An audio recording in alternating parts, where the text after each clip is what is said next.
Hi guys, next book review. It is Carve the Mark,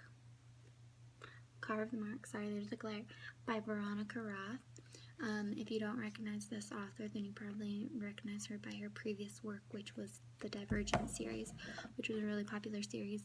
Not so great movies they made.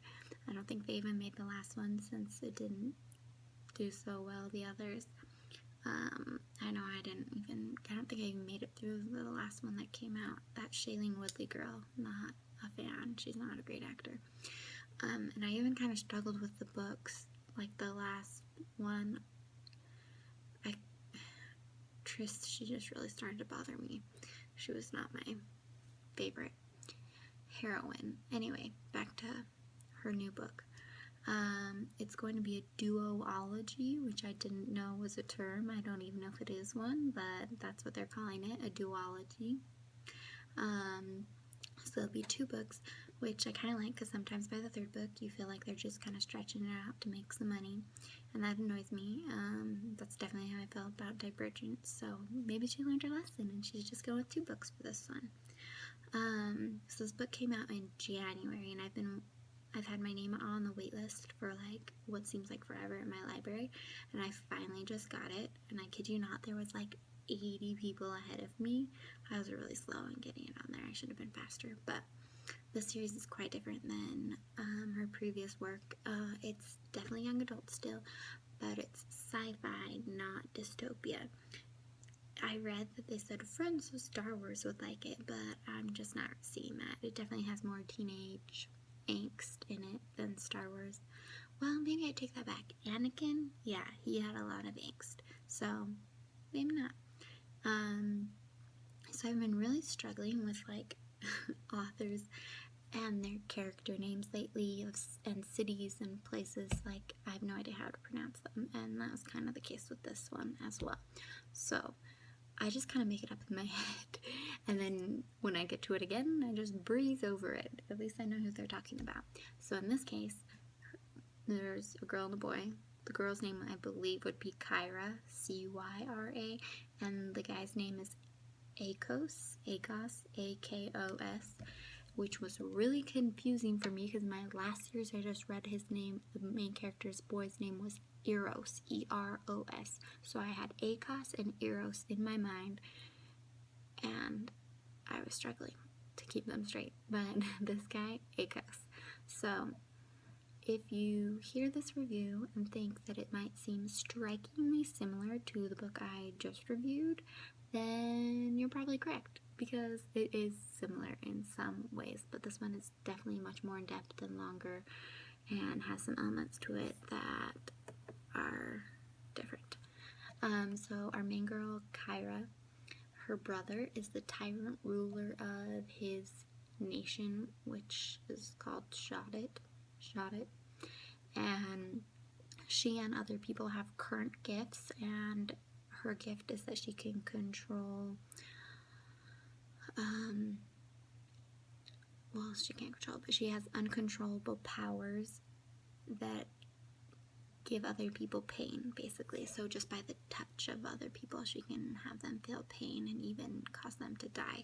And it, in fact, causes her to have pain as well. And her brother kind of uses her for her gift that she has, and she doesn't love it, but there's not anything she can really do about it. So she doesn't really have a good reputation for torturing people for her brother. And our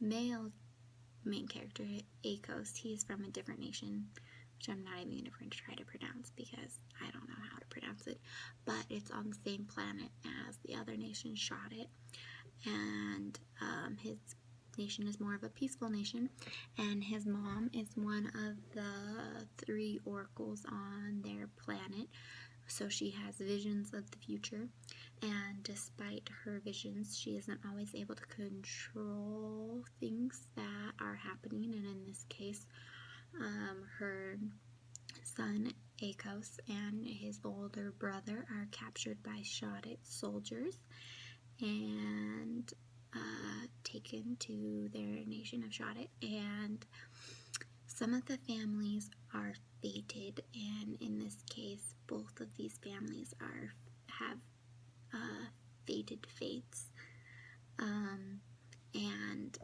that is why they're taken, because their fate, their future, basically, of what is said that is going to happen to them.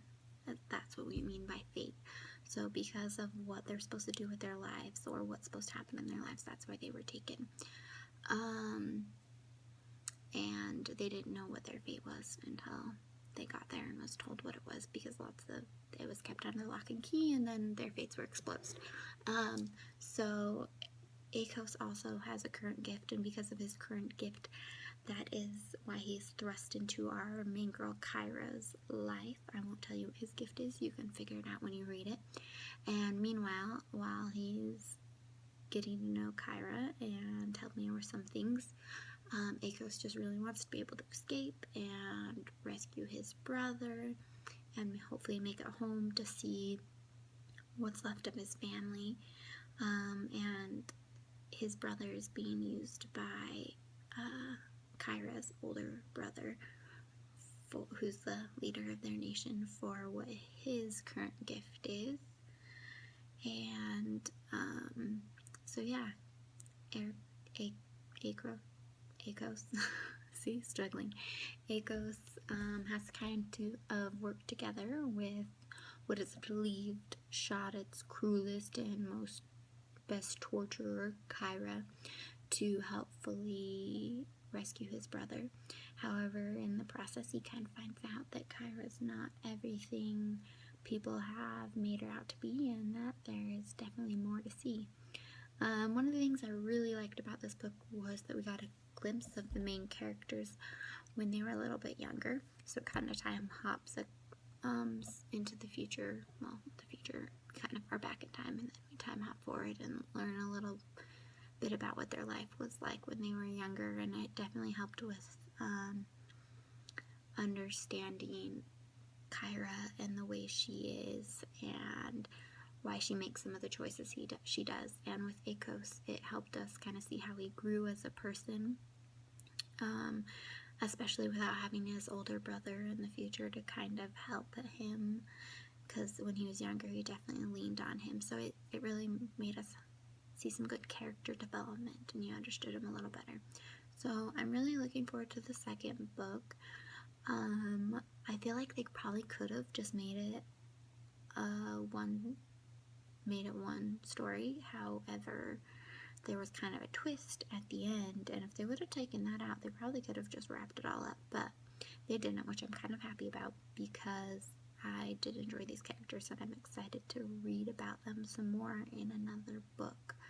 So you should go out, buy it, or put your name down on the library wait list, and then wait a couple minutes until it becomes available, because it's probably has a really long line like my library did. And until then, next time, happy reading something else until it comes out.